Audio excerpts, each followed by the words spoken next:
You've learned a lot in life, and your passion is public speaking, whether it's on a stage, online, voiceovers, a podcast, a trainer, and you've been looking for info on how to take it to the next level. This is Speaker Show and Tell. We're a weekly show that features interviews with successful speakers and experts, and you'll get tips, tricks, and strategies to improve your speaking skills and the business of speaking. You'll get actionable advice you can use right now, and you'll get inspiration from pros who've done it. Pros that have gone through the struggles just like you and created massive results.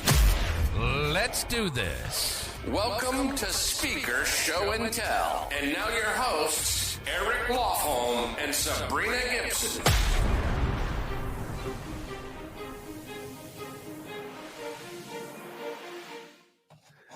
Hi, it's Eric Lofholm, joined by my partner, Sabrina Gibson. Welcome to Speaker Show and Tell. We are excited to be with you. We have a rocking show today. We've got some incredible guests to share with you some great information as always. Sabrina, how are you doing today? Oh my gosh, I'm so excited. I can hardly stand it. I can't even believe the guests we got today. Two superstars in their industries.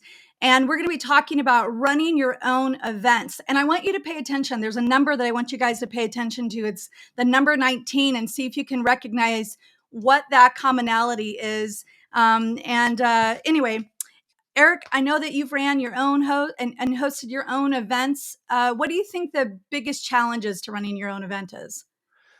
Well, I think it's the promotion. It's getting the people to show up. And I think a lot of people, when they're doing events, they're doing good at all the planning and the venue and the this and the that, but it's getting those people to get registered and to show up. And so that's the big thing there. And I've been running my own events since 1999, and I love it. Yeah, you're amazing. Well, and it's really true. Like, everyone wants to know butts and seats. How do you get butts and seats? And because you can get a lot of people to register sometimes, but then they don't show, or you don't get a lot of people to register. So that's definitely, and then of course the pandemic threw another whole monkey wrench into everything for everyone.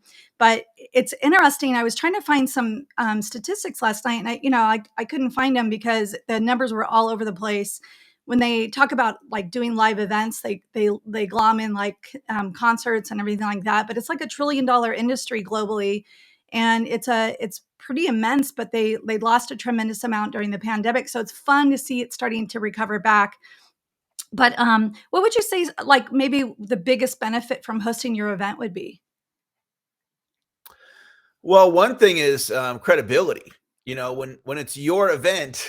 That's an amazing thing. And then association, when you bring in other great speakers. I remember early in my career having Mark Victor Hansen from Chicken Soup for the Soul, and I had him keynote at one of my events. So you get that, connection with the other speakers. There's another opportunity there.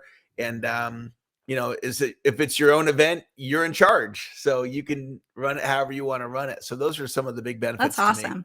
Well, we are going to be talking to someone who, two different guests who really know about running their own events. And our first guest, he actually started at a young age. Guess what? How old he was? 18. 19. Remember the number? He started 19, and in a very short amount of time, he became a very young multi-million-dollar business owner. And he is considered to be in the top 1% of all realtors in the US. He is a master at real estate investing. And I adore this guy. I've known him for years, like I've known you, and I know you've known him, but we have Jason Hartman on, and I'm so excited to have you here, Jason. Hey, Sabrina and Eric, it's great to see you again. It's been many, many years. We've all known each other for a couple of decades now, so it's great to be here. We're going to have to start fibbing, I think, about how long we know each other. Just I know. We're starting to date ourselves. Yeah. Well, I know that you've hosted a many events. If you had to put a number on it, how many events do you think you've hosted in your time? 142. I know the number. Yeah. Wow. Now, just for context, though, that includes small mastermind group retreats that were as small as like 25 people. It includes big conferences with 300 people, and so it's everything in between. It includes different types of events, but 142 is the number as near as we can determine. And like Eric said, the big live events, the conference style events, those really do lend a lot to your credibility, your networking ability. They help you get other speaking engagements, get invited to other people's events, and so there are some great opportunities with live events, but they are a lot more work. That's for sure. Yeah, the logistics, it's funny, even between 300 and 25, I imagine the logistics are just as difficult because there's so much planning and especially with a mastermind group, there's just so much more involved. Would you agree with that? Yeah, in a sense, you're right, because with a mastermind group, even though it's smaller, and like we're hosting an event next weekend, I have a mastermind business now with Ken McElroy and George Gammon, and we're hosting another event next weekend in Nashville. We'll have about 65, 70 people there. But with a mastermind group, it's actually in some ways a lot more complicated because you're usually moving people around and having some fun activities mixed in with rather than at a conference, they're kind of staying in one place for maybe 3 days. So there are more and less difficult parts to each thing, but you do them for different reasons, obviously. Awesome. Well, let's talk about marketing. So 142 events, you've put a lot of people, thousands and thousands of people through your events. So what are your kind of go-to ways to get people to register? Yeah, that is one of the hardest parts. I don't know if I'd answer the way you said, like it is the hardest part, only because it's pretty difficult to coordinate all of these logistics that go into a live event. I mean, as we all know, there's just a mountain of things, everything from swag to hotel contracts to food and beverage to speaker scheduling and speaker logistics and getting them their hotel rooms and maybe their airfare if you're doing that. So definitely complicated. But in terms of getting people to the event, that is difficult.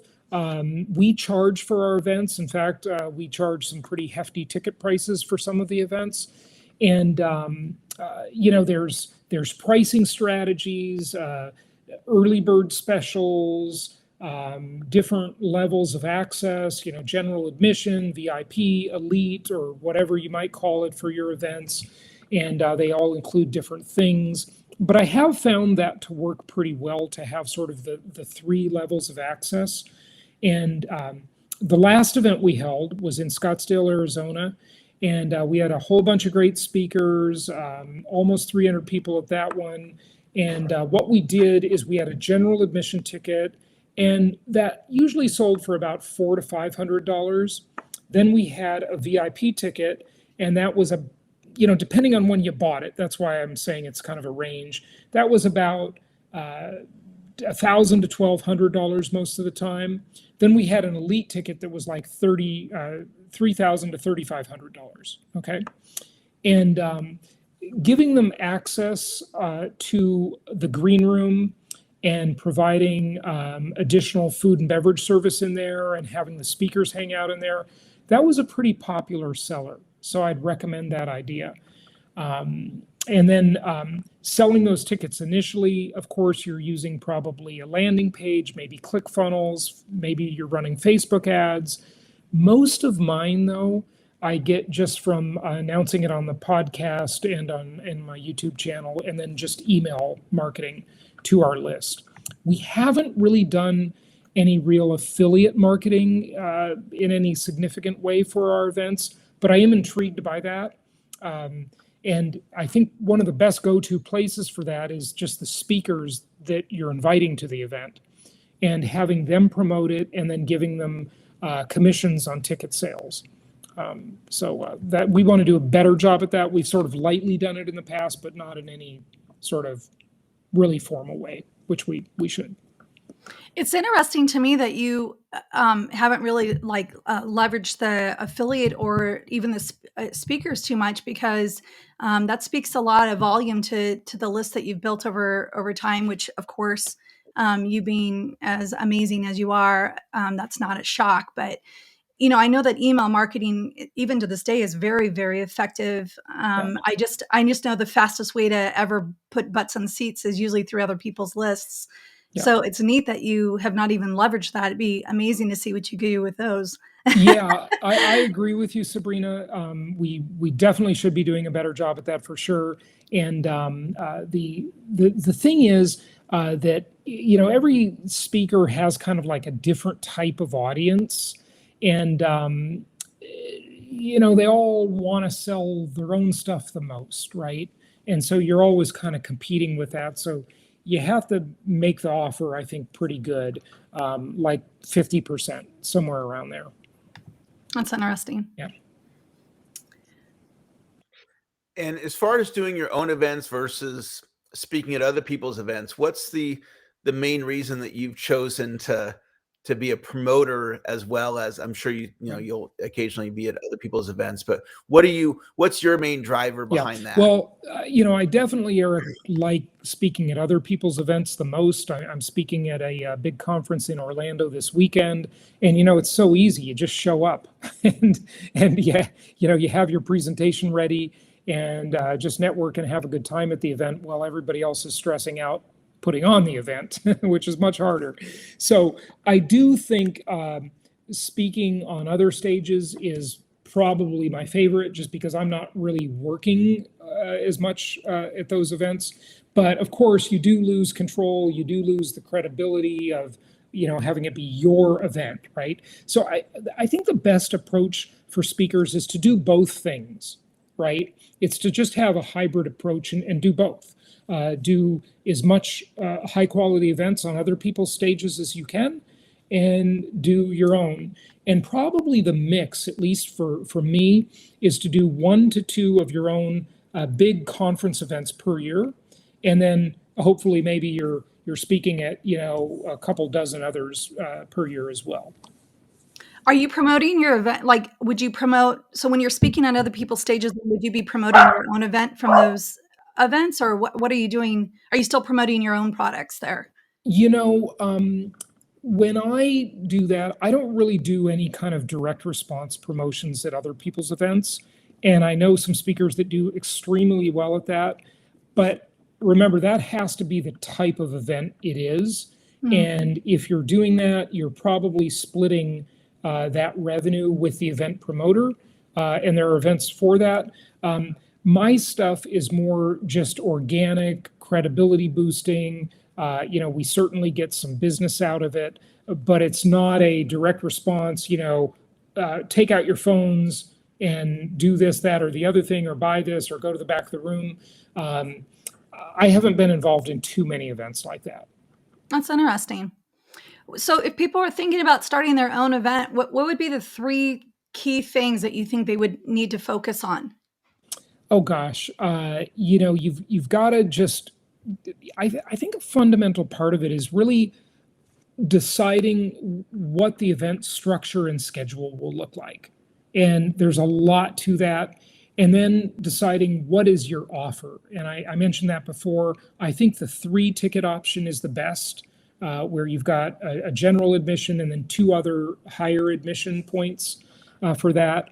And just to give you an example of that, our elite program basically was nothing more than everything they got in the VIP ticket, which was green room access, breakfast for 2 days, and lunch for 2 days included. And anybody that's done events and the price of that at a hotel, it's like breakfast is $70 per person and lunch is $100 per person. So it gets, the food and beverage at hotels is very, very outrageous, as we all know. And so we had quite a lot of sales for VIP at our last event. We probably underpriced that a little bit at $1,000 to $1,200. But the elite was a really simple add-on. All that is a one-on-one coaching session with me included, and a membership to what's called our pro community. And that took the price from $1,000 to $1,200 to $3,000 to $3,500 for Wow. elite tickets. So I would definitely encourage everybody to offer those 3 levels of tickets. Okay. What would you say the percentage was, like, if out of your elite versus VIP versus general admission, if you had to do a breakdown, what do you think the percentage was? I can't remember, but I know that we had between general admission and VIP, which I think we underpriced the VIP, and I kind of regretted it later, even though we still made money on it. I think we should have priced it a little higher to actually kind of intentionally sell less VIP tickets, because VIP isn't VIP if half the room is a VIP. Okay, and that's kind of the way it turned out for our event. So that was a little bit of a mistake. It was okay. I mean, I'm not totally complaining about it. I'm just saying next time I would do it a little differently. But we had almost half of the room being VIP. Wow. Yeah. That's incredible. That's a great step up. Yeah. And so think about it. That step, if you do the math on that, that step went from $400 to $500 for a ticket to $1,000 to $1,200 for a ticket. But just on the meals alone, we're probably spending, $300 per person to serve them 4 meals in that room, right? And so somewhere around there. And so just take that right off the top of your price for your VIP ticket, right? And that's why I don't think the price was high enough. Well, I think it's interesting too, like when we do events, a lot of times if you're buying that kind of food, you can get a discount on the room. I mean, I know that I included food and completely got the room comped, as well as I think audio visual or something. That maybe that's not what they comp, but anyway. Yeah, usually they're comping the room. It's the meeting room, or they're giving you an extreme discount, and you're never paying very much for the meeting room. I mean, think of the amount of business you're bringing these hotels. You're bringing them all of those sleeping rooms. You're bringing them all the food and beverage, and then you're bringing them all the ancillaries. And I asked, we really like doing events at Hyatt hotels. That's probably our favorite, and we've done events all over the country and a few outside of the country. And I asked the Hyatt person last time we did a Hyatt event. I said, what is the typical expenditure per guest per day that we don't know about? And she says it's $75 per guest per day. So think about it, though. That might sound like a lot, but if they go to the hotel's coffee shop and get something in the morning, they get a snack in the afternoon, they do valet parking or self-parking, and maybe they order room service one time, right? That's $75 a day. I can totally see that. So the hotel You is multiply making that by like 100, 200, whatever. I mean, you're talking Yeah. about a significant amount of revenue for that hotel and the big picture of things, right? Yeah, you're bringing the hotel a lot of revenue. So feel free to negotiate. And I think the hotel industry has really got to make their packages a lot simpler. I mean, it is just they have no idea how much business they are losing because it's so complicated to negotiate those contracts between the food and beverage minimums, the sleeping room night commitments, the attrition on those rooms, the the meeting room price. They try and nickel and dime you on the audio visual. If you don't use, I never use the hotel's audio visual if at all possible because it's outrageously overpriced. But then they try to charge you a service fee if you use your own outside vendor, and you got to tell them, no, I'm not going to do that. And it's just a lot of complexity. They need to make it much simpler. Meanwhile, you're trying to market and fill butts and seats so you can actually bring the people to the event. So that's a lot. Yeah, it's definitely a lot to take on. No question. I want to jump in and take us in a slightly different direction because of who you are, Jason. I think that there's one person listening right now, or maybe more, that's going to really benefit from your take on this. And so you might not call it this, but you're doing this. You're playing the long game, right? And you're saying, you're filling your events with your YouTube, your podcast, your email list. And so you're probably not like looking for a home run necessarily on a single podcast or on a single YouTube video, but it's just a consistency day after day, week after week, year after year. Could you just speak to kind of your mindset of building your YouTube and your email list and your podcast and how you approach Yeah, that? and I'll take it back to the time when we originally met, Eric. In the early 2000s. I was in traditional real estate. That's how I started my career, as Sabrina mentioned when we started. And then I bought a company, sold it to Coldwell Banker a few years later, and then I got into just the investment only side of the business. So what my company does now is we just help investors buy properties nationwide and build their real estate portfolios. And they're just buying long-term buy and hold rental properties. It's pretty simple. But my traditional real estate career was really based on the idea of what they call farming. And lots of people do many different things in the real estate world. Some work with buyers, some work on referrals, some do this, that, and the other thing.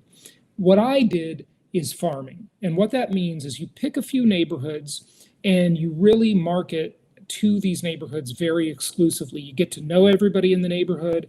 And then when it comes time to sell their house, they call you up, right? And I did a really good job at that. So that's like my mindset, is to be a farmer and to just build relationships, create a lot of trust in those relationships. So when they need you, they all call you. And that's similar to what you do with a podcast and a YouTube channel versus direct response marketing that is more like, you're really looking at metrics and numbers, and you run an ad on whatever medium, and then you analyze the response and the numbers, or you do direct mail and you analyze the instant response and the numbers.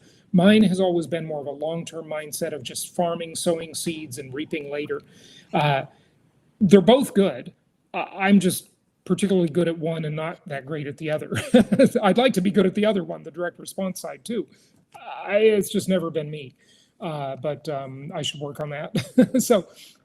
So when it comes to that, I just think that in the world of podcasting, especially, and also YouTube, you just put out good content over time, and you just kind of build that relationship with people. And it's amazing, now that I've been doing that for 18 years, basically, it is amazing the people that say, hey, I've been listening to your podcast for 10 years. I just wasn't ready to start investing, but now I'm ready.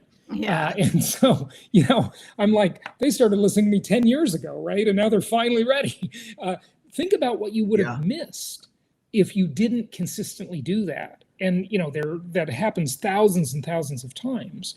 So I think the trick in life is to balance both things, to have some direct response and a lot of that base of long-term relationship building, so that you have both. And the other nice thing about being a content creator, or influencer is the word they use nowadays more often, is to you don't have to really explain things to your clients. Like, you get a much better client because you've already been educating them for 10 years. When they come to you and they raise their hand, they're just ready. You don't need to explain anything. You don't need to talk them into anything. They're just ready to go. They've been listening to you for 10 years. They've listened and to that trust factor is there too. It's 1,000 like episodes.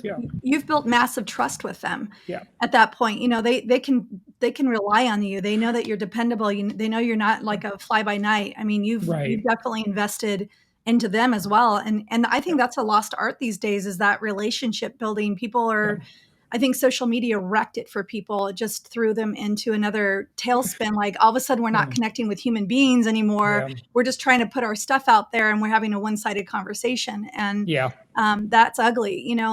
When I think that's why, both you and Eric are so wildly successful, because of the relationship building aspect of it. I mean, look, all of us have known each other for 20 years. It's like, that speaks volumes to the relationship part of there, right? There's a value there. And it's funny, Jason, you and I haven't talked for years. And it just in an instant was like, when we started thinking about what guests we wanted on there, your name came, it was like top of mind for me. And we hadn't talked for years because you built that value in me.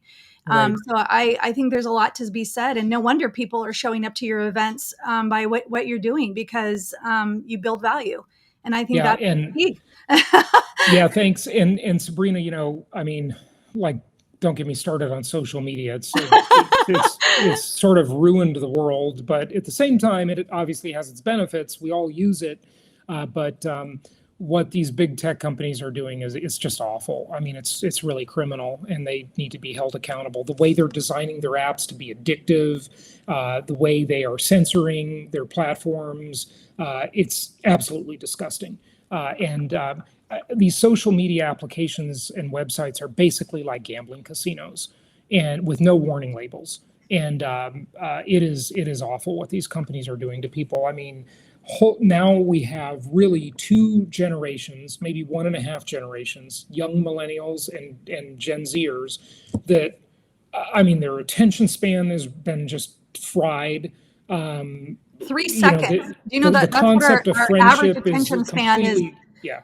Yeah, our average attention span is 3 seconds. It's like a goldfish, Yeah. which Well, is goldfish crazy have a because better of all this yeah, like click, click, click, click, click, click, click, and we've lost that art of meeting face to face, really sitting down. And I mean, Zoom's been wonderful. I mean, that was the one thing I think out of the pandemic that was a beautiful thing.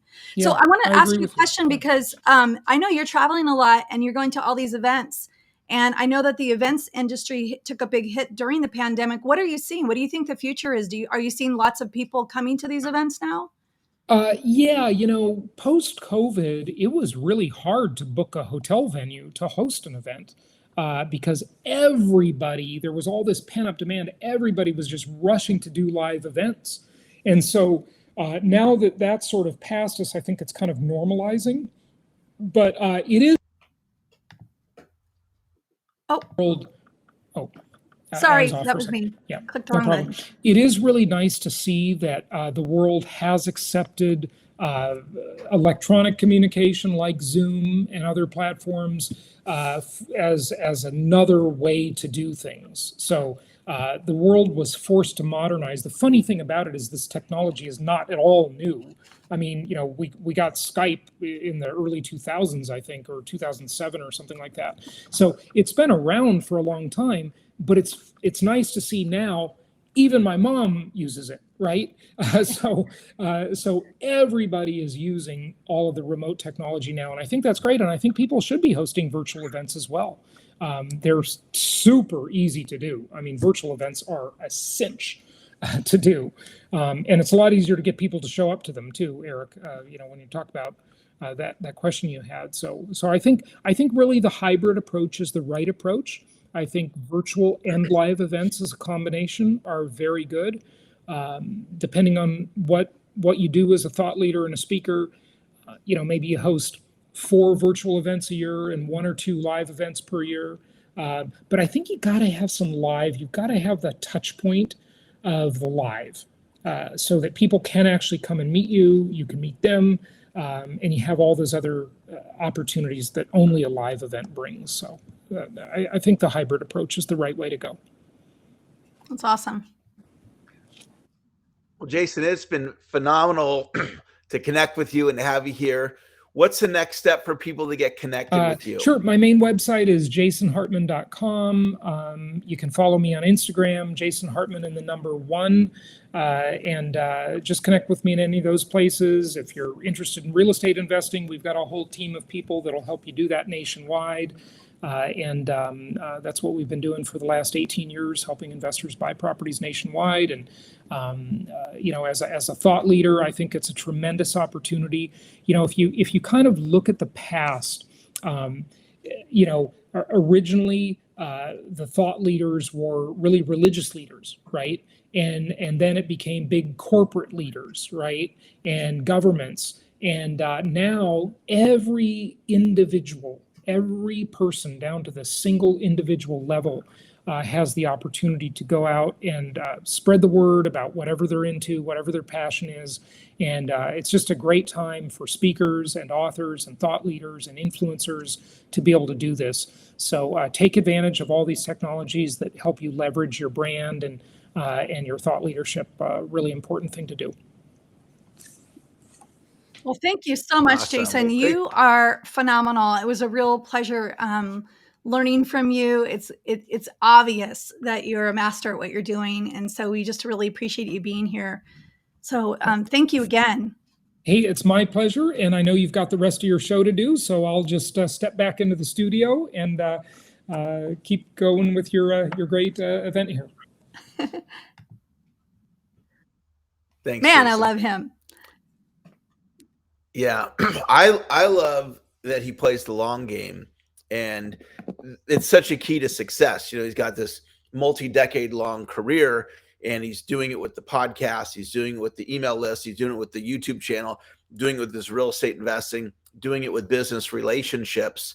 And you know, it's no wonder he's so successful. Yeah, exactly. So, I mean, it's really that was 4 crazy. decades. I mean, if I don't know his exact age. I think he's right around the same age we are, but it's interesting, you know, starting at 19, you know, he was masterful at building it all through every single, he carried those same skills. And even with all the change in technology and everything, it's nice to see someone actually maintaining that relationship, because relationship building is a lost art these days.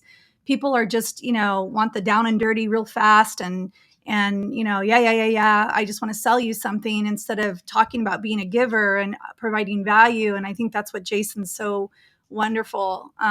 You guys are like two peas in a pod right there. I mean, two great guys. Yeah. Well, I'm really excited. I know we got another amazing We do, guest, Eric. so let us share with our audience who Oh we've my got gosh. coming up next. So remember I told you 19 was the key to listen for?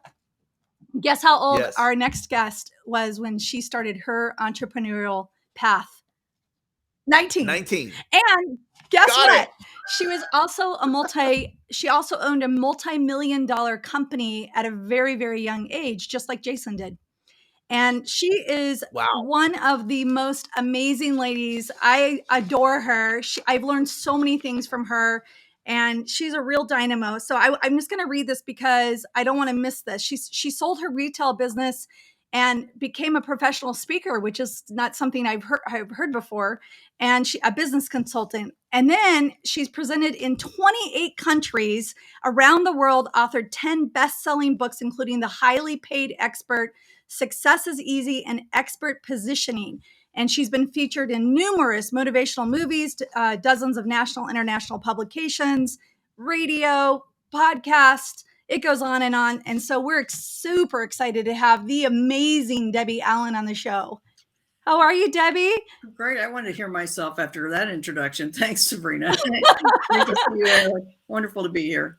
Well, you are a dynamo. I love you. I've actually got the pleasure of speaking at one of your events, and I'd never seen an event. I wanted to attend the event. I mean, I was there, but you just made it so extra special, and you just had these little fine touches to it. So, you know, we are talking about hosting our own events, and as speaker, we speak at a lot of events, but hosting is like a whole different ballgame. So what would you say the biggest reason a speaker should be thinking about hosting their own event?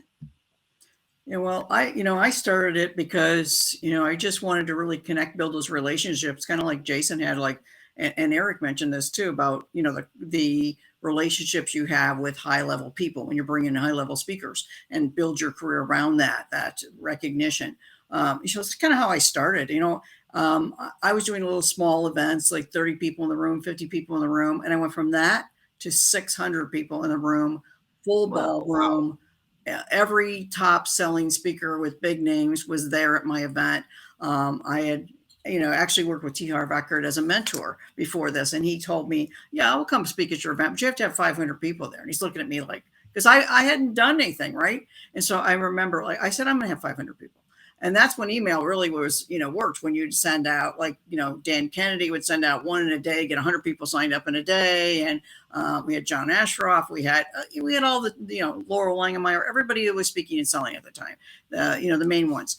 And so I would send out the message, and people would come. And I couldn't believe how we were filling events. And so it was January 2005.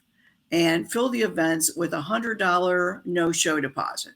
And that's how I went from like 50 people in a room to 600 people in a room, full ballroom, everything. But back then, I was still in my head, the professional speaker, the MC. I would MC and I'd have a little package in the back of the room. Everybody else sold. We did $500,000 in a weekend, but I was like, this is amazing, right? And we got a good chunk of that because it was my event. We put it all on. I had a business partner at the time that we did that. It was called Maximizing Success, and we ran it. But here's the goal of that one. With that business partner, was like, we're going to do events. We're going to, promote this. We're only going to keep them in Arizona. Most all of them were in Scottsdale, Arizona. Some were in Phoenix. Didn't matter. They're all in Arizona. We're going to do this until we're tired of doing it, and then we're going to sell it. And so that's exactly what we did. And so it was a perfect partnership. We were wonderful partners. We did this. We were very successful. We didn't continue with the 600 people, but typically we're having about 300 people or more at every single one of our events for quite a few years. Then we decided when we were going to sell it, we created a thing called Seminar Business in a Box. So we actually put all of our systems together and sold it. It was actually a physical product, like a box that would go out. Right now we all download. And I said, we have to pay attention, because whoever hires us as a consultant, they're going to either buy the box, do it themselves. Most people can't. They're going to hire us as a consultant. So we got a call, and she was in my office with me, got this call, and this consulting client, we're both on the call with them. And I'm writing her a note, passing it across the desk. And I said, this is our buyer. And it was like, when you set the intention for exactly what you want from an event, you're going to get that. First, filling the seats, whatever. Ours was the entrepreneurial model. Like you said, Sabrina, 19 years, I think like this. You're an entrepreneur. You either build to sell or build to magnify. So, it's going to be multiple events. You're going to sell it, whatever. So we did that. We built it, we sold it. And then from there started other events. And I think where events have evolved from having multiple speakers, which we now call the Pitch Fest, has gone into a completely different model of deep dive training. Fantastic. Now, with the pandemic and Zoom, did you pivot and start doing Zoom events? Were you doing Zoom events before, or not doing Zoom events at all? I was doing Zoom events occasionally because I was really the live event person. I had a pretty full schedule, and doing the highly paid expert workshop was, at least 10 years.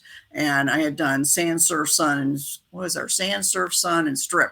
So it was Phoenix, Vegas, LA, San Diego. And you're just like turned into a promoter. So it really changed my life. And of course, I was then I had to learn to speak and sell. And here's the key is, you want to make a lot of money at the event and you want to be the host. Yeah, you can make the money, but it's not just ticket sales. And Jason covered a lot on ticket sales. I'm going to tell you how I covered it with, I didn't care about ticket sales. Like, it was like, get people butts in the seats. However you get them in there, no show deposit, whatever, then you sell them. And then I'm, making multiple six figures in a 2 or 3 day weekend event, because now I was the main speaker. It's my event, less speakers. So it came to that. Then when the pandemic hit, it was like, bam, everything's shut down, everything's canceled. We know that. So I had to really, hone my online sales skills more than I had before. I could always speak and sell online, but I could sell on stages so much better. Like, no problem. People slapping down 20,000 lined up to, sign up for a $20,000 program. Online, what I've discovered is it's hard to build that trust. And we talked about that, on this already, about building that trust, is that it takes time. So you have to offer sometimes smaller opportunities of people to come into you, maybe, a $5,000, and then get them into other events, specialty events, and then get them into expanding their coaching programs, that kind of thing. So that was the big difference. And I fought that. I just thought, I can do the same online event, and I'll still be selling $20,000 programs. And I did sell some of those, but it's certainly not as easy, because again, you're in this box online, and for somebody just to slap down 20 grand, you have to really be speaking to exactly what they want. And you've had to build the trust. They probably were already following you. Like Jason said, they follow him on the podcast. They were probably following me already. But typically now it's online. It's, starting with the smaller price points and then working them up. That was the big change. So you've done all kinds of different events. You've done them where you're the promoter and you have different speakers come in and you're making a percentage off the back of the room. You've done your own events. What's your favorite event that you've done? and why? Well, it's really funny. January 2005, I'm not a good one to remember numbers, but I still have people come up and meet me for the first time and they go, I was at your January 2005 event, like that very first event, because there were so many people there. I couldn't even meet all the people there. That was like chaos, crazy. First day we thought, oh my gosh, how much money have we lost? Because we spent 30 grand for just stage production. We hired the people that did Mark Victor Hansen and Jack Canfield's events. But we went, bam. I said, we're going to come out and we're going to be big or we're going home. Like, and there wasn't women that were doing it. It was all men doing it back then. So these two women come out with like, whoa, stage production. I remember that when T.R. Record walked in the room, he went, because, he's kind of cheap. Like, even though he makes all this money, he'd be like cheap with the AV and the basic room. And so he was totally blown away. Like, oh my gosh, you did this. And so that really launched me into, the awareness of people knowing that I was, I was a player, basically. So if I had to look at, what was my favorite event, I think, Sabrina, you were there. It was not my biggest moneymaker. And it was harder to fill seats. It was in Vegas. Remember we went to Vegas together? I do. I remember that event. That was beautiful. We did the carpool up there. It was a fabulous event because it was the most fun event ever. We had backstage seats at the show, and that was a blast. Oh my gosh. I had so much fun. I'd never seen an event put on like that before, Debbie. I mean, you crushed it with the extras. I mean, just every little detail that I would have, and I love details, but I would have never thought. I mean, and then we went to a Vegas show. I remember that was a blast. We all got on a bus, and man, I just felt so bonded to like every person there. I mean, the relationships that came from there were just phenomenal. But I think of you when I think of that event. I don't think of necessarily the people I connected with. That's what's interesting. So I want to ask you a question, because 30 grand for a stage, that's like, those are heavy hitter players. So if someone goes to host their event, does it take a lot of money to host your own event, or what's the key here? Well, that's why I wanted to bring that Vegas one up. It was the most fun, but probably the least profitable, because I had to spend a lot of money. The hotel room was more, doing an event, on the strip and all of that. But I had to do that. I had to experience that because I love, going there and having that whole thing. But behind the scenes of that, when we went to that show and saw that impersonator, and I had a crush on him. My husband laughed because when they put the camera in my face, he was right there, and his blue eyes and his black hair, I was like, blah, blah, blah. I can't even talk, right? I'm just professional.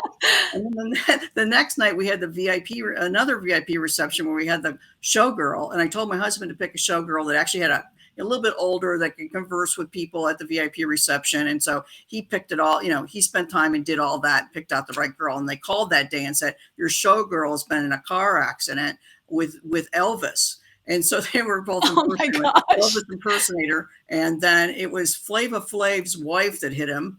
And there was pouring rain, and they were fighting in the middle of the streets. And then the guy was really complaining that we had to hire the showgirl from the company, because he said, oh yeah, they had to cut that Elvis suit out of him. It cost me so much money. We're going to send somebody else there. And it was like, there was a lot of stuff going behind the scenes. Like I could talk for a weekend just about the funny stuff.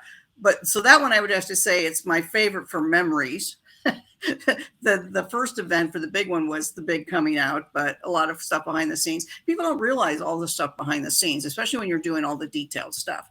But the thing I really want to hit right now, which your listeners can learn from, that they're a speaker. I would consider you're an expert who speaks professionally. Why would you want to do your own events? You make a lot of money in a weekend. You don't have to have hundreds of people in the events. You don't have to have showgirls there. You don't have to have any of that, is put 30 people in the room, put 50 people in the room, do a deep dive training, and walk away with six figures or multiple six figures in a weekend. That's killer. That's when you got it dialed in, right? And you can't do that as easily online. You can, and I like what Jason said about the hybrid, have the live and have online. But you don't have to do the big stuff that we're talking about, and still you can make a lot of money. The key is you must master the skill of speaking and selling. And speaking and selling on a live stage is different than speaking and selling on a webinar or online event. Those are two things to master. I teach both of those classes. and I've been teaching them for years. And that's the skill. Don't even try and put on your own event until you've mastered the skill of speaking and selling on a stage. It's so true. I for years, I think I probably have done, I don't know, conservatively 200 or 300 webinars selling, and I do really well online. I love connecting with people online, and I'm not that great of a closer, honestly, face to face, which is pretty interesting. I love it. I'm probably very engaging. I always get like really. I probably do better at a paid speaking engagement because the pressure's off of me, and I probably just need to work with the both of you to figure out what I'm doing or what I could be doing better. But it is hard. I mean, it's a totally different ball game, and I love interacting with the crowd. But it's the selling part, it's the closing part that for me is really difficult. I mean, I've done well on stages, but I'd rather sit at home anyway and have 1,000 people on a webinar and just close them from there than show up to an event with 100, 200 people and try to close them. And that's a lot of people if you want to do online fight. But I'm really in the key point of what Jason said, that hybrid, because even if they're small events, it is a different skill. And Eric, you know this too. Different skill when you're going speaking on stage and doing webinars. There's a blueprint to follow, there's a process to follow, but the whole idea is you're working backwards from the closing offer. Whatever the closing offer is, that's everything in your presentation. But to be masterful at it, that's why I teach it slide by slide, PowerPoint, slide by slide, everything you say, seated case studies. There's a masterful art and science to it.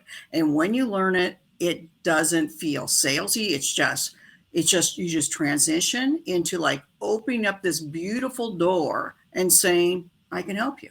And when you do it like that and you do it effectively, it's like, wow. I think it's much easier to sell in person because you've got that, interaction and that emotion, that connection with you. And you have a lot more time with people, especially if you're doing your own event and you're the main speaker. Well, here's one of the key things. If it's your event and you got other speakers, you close first. So if I'm doing a 3-day event, I am speaking all day. I am not selling. I'm seating. Yeah, I'm giving case studies. I got live case studies in the audience. They're standing up there. I don't even ask them to do that. My clients just love talking about what I've helped them with. Then day 2, it's like do a summary of it and then just put all these pain points in, and then the closing offer starts rolling out. And but it's masterfully done because it's crafted through my agenda and how I deliver it. And so the sale comes before lunch on day 2. And I always close before any other speaker gets on stage because, that's the main sale, right? If you have too many speakers, there's not even any money left in the room. So, and when I go to these events where you have speakers where somebody's speaking on real estate and somebody's speaking on this, I mean, you have to have a theme for your event, and every speaker that you bring in has got to fit into that theme about what they're learning. Otherwise, there's just too many disconnects and there's not enough money anyways. And then people will come and be really disappointed that, they're one of the last speakers and there's no money left anyway. And you've beaten up the audience selling them. So I want to take us in a little bit different direction. And you've done these events where you've had, the who's who of the speakers come and speak at your event. So let's say somebody's watching this. Maybe they've done their own event. Maybe they haven't, but they've never brought in, a really great speaker. What does that conversation look like when you reach out to a John Astraff or a Laurel Langmeyer or Hardbacker? What is the actual conversation to enroll them into, hey, come and speak at my event? I built the relationships first in different ways. So I went to TR Records event. I became one of his, VIP clients. I bought into his program. I would go to other events where people that were VIPs that spent a lot of money, $20,000 just to go to events. That's what he's selling, right? And then the other ones, the big names, I got into my book, Confessions of Shameless Self-Promoters. So before I had the name, before people knew who I was, I wrote a book, and I wanted to interview my marketing mentors, people that really helped me, build a speaking career, a business back then, a consulting business. And so they already knew me from being in the book. So I didn't sell it as an anthology, but I wrote it like an anthology because I didn't think I was a good writer. And I'm like, well, if I interview these people, they're going to give me great stuff. And it was an amazing book. And so I had built the relationship and the respect already by starting from a book. And I didn't have anybody's plan to follow. That's just how I did it. And so when I said, now I'm doing this event and we're going to have a bunch of people, of course they questioned me like, are you sure? Yeah, I'm going to do this. And then when you get a couple big names, then they're like, oh, I'm in. Oh, that person's coming. Oh, I need to be there. And it was a different time in 2005 than it is today. But it's the same thing. I think it's easier even to get them on a webinar, but you have to create these relationships. And so I invested in those relationships before I had started that. I think that was a big key. Man, a common theme here today, the relationship building. Yeah. It's a definitely where I know for me, it like my leverage in business has always been the relationships, and not for what I can get out of it. It's like, what can I give to the relationship? And I love, like, I think Bob Berg, Ivan Meisner, you name it. They've all talked about that concept of giving first. And I know you very well, Debbie. It's like every time you show up, you just give. You don't even care. Like, you're just, I've seen you just open up your Rolodex, and that's kind of an old term, but anyway, open up your contact list and literally share that with people without any intention of receiving. And I think that's served you very well. And I love you because you just show up and you're all in. Everything you've ever done, you're just all in, and that's an amazing quality. And I think that's something that a lot of speakers, can learn from. Actually, Eric, you're the same way. Gosh, Eric and I have played together for 20 years, and I've only known him to be an enormous giver, and which is just phenomenal. But let me just ask you a question. What's the number one thing that you think, if someone's thinking about doing an event, what's the number one thing that you think they absolutely need to focus on before they launch their event or before they host their event? They have to learn to speak and sell. Do not waste your time trying to make money from ticket sales. Filling the seats is going to be the hardest thing. Eric says, like, to me, it's always been the hardest thing, filling the seats. So if you know how to speak and sell, if you know the numbers, like I teach a class called VIP Speaker Sales Training. Only 6 people can come. And I go through, they do their presentation. I do 2 PowerPoint reviews before they get there, talk about their close, then they present it, and then I go through every single one of their slides. And that's how I learned. I had a coach that went through every single one of my slides, watched me close, watched my energy, change everything. They mastered it.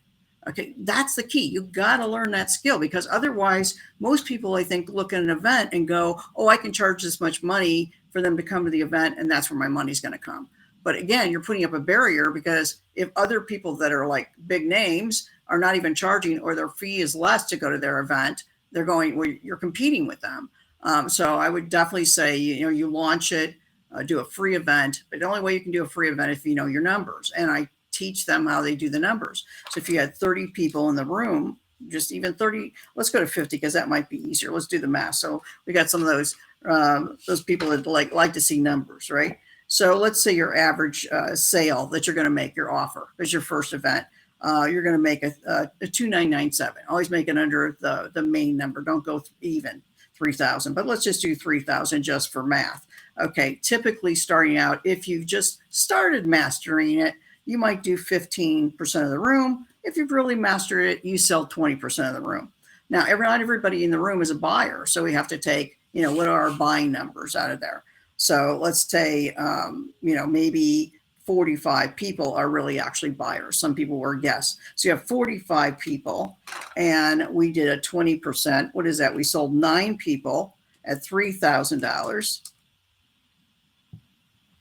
$27,000. $27,000. We did math right. This is a baby event. This is 30 people in the room. So would you invest learning it and then really then when you know it, you actually know your numbers. So there's no risk putting on the event. You know what your expenses are going to be. If I had this many people and I'm offering it, I know I'm going to close every single time. There's no risk. And it takes away all of the fear when I teach people how to do it, because I actually at that event, I hot seat it and go, okay, pick your date. Where are you going to have it? Pick your date. I like make them, actually do that and then go for it. Because first thing you do, pick the date, find the location, then you start marketing, build a website, build a landing page, build the email list, the emails that are going to go out to promote it, plan your marketing plan, social media, whatever you're going to do. Right. But again, I think this is a critical key point that I wanted to to point out, because they've seen Jason doing these big events. They're like, oh, that's great, but I can't do that. You can make great money, I think, and that's starting out. Are you okay with making $27,000 with a tiny event? Then you get better. You put 50 people in the room, you put 100 people in the room, you just magnify. And then when your coaching or your consulting programs go to 5,000, go to 10,000, that's easy. So I didn't have to even sell a lot of people when you do a $20,000, offer. My biggest offer was 20,000. And if I'm selling even 10, there's 200,000, there's multiple six figures right there. So it's just learning in a different way, but you have to learn that skill. And then you know what your numbers are walking in, and you get excited because you're not going in being fearful. Like, yeah, I can put that many people in the room and I know I'm going to sell them. And that's why people need to do events. Debbie, what's a great next step for our audience? You're sharing some incredible information. How can they connect with you? I've got a new site that I just put up, and I did it for an event that's coming up, a giveaway thing. And so I'm going to try and remember the link. Highly paid professional speaker, I think it is, highlypaidprofessionalspeaker.com. There's a video of me talking about how you do speaking and how you can get paid speaking, but also use speaking to sell. And then there is an incredible handout with all of an action guide, everything in there. And then it lists all of my events in there as well for those specialty events that I do, speaker demos. I mean, there's 5 different events I do for speakers to get them ready. So wherever you're at, whether it's learning to get paid speaking or whether it's doing the events, but it was just a massive game changer for me, going from being a paid speaker to being a promoter and then becoming a speaker who can sell from stage and then sell online. So it's really great because speakers can write their own ticket. Whatever it is you want to learn to do, you can do it. And I think that's really the key. So you can also find me at debbieallen.com. But I highly suggest you go grab that handout and watch that, because that's going to give you a real head start on, how to get going with events. You are absolutely amazing. Awesome. There's one thing I want to say about you too. What I noticed, and what when you were at the event that we were together, what I loved about you is that you don't just try to tell people what to do. You have like templates and step by step. You really break it down, so it's so effortless for people to actually implement. And that's the thing that probably blew me away more than anything, of just how detailed your materials are, how you've made it easy. It's obvious you're a consummate pro. You know what you're doing. You know how to lead people from point A to point wherever they want to go. So I hope everyone takes advantage of this highly paid professionalspeaker.com. And again, it's highly paid professionalspeaker.com. Or you can connect with Debbie at debbieallen.com. But thank you so much for being here. We just love you. And I'm excited to learn more from you myself. Yeah, my pleasure. Awesome being here. Great you're doing this show for speakers, and it's just the most amazing career ever. I've been in it for 27 years. I've reinvented myself so many different times, but that's what's great, is I know every angle of this business, and I wouldn't change that. Because if I didn't have all of these challenges to learn, I got to learn this, I got to shift this way. Eric, you'd be like this too, right? It's like, if we couldn't shift and reinvent, we'd be done with this, because we're true entrepreneurs. But there was, I love that there was challenges that forced me to learn all these different ways that a speaker can make big money. And that's what I love teaching. Awesome. Well, Debbie, awesome to reconnect with you. And thank you for being one of our great guests today. It was fantastic. Wow, Eric. Whew. Man, these two are just amazing. I love the knowledge and the wisdom that's sitting in the room. I know I did a couple live events, and I mean, this is back in the heyday of, social media. I did a social media boot camp, and we put I just on a whim, someone said, "Hey, you should do this." And I'm embarrassed to tell you, I literally threw it up in probably 3 weeks.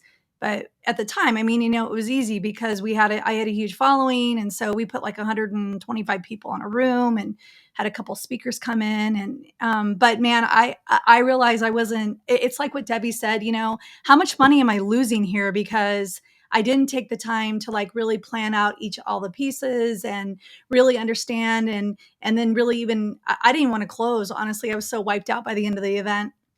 I didn't even feel like closing, that's not my strong suit in a live event anyway.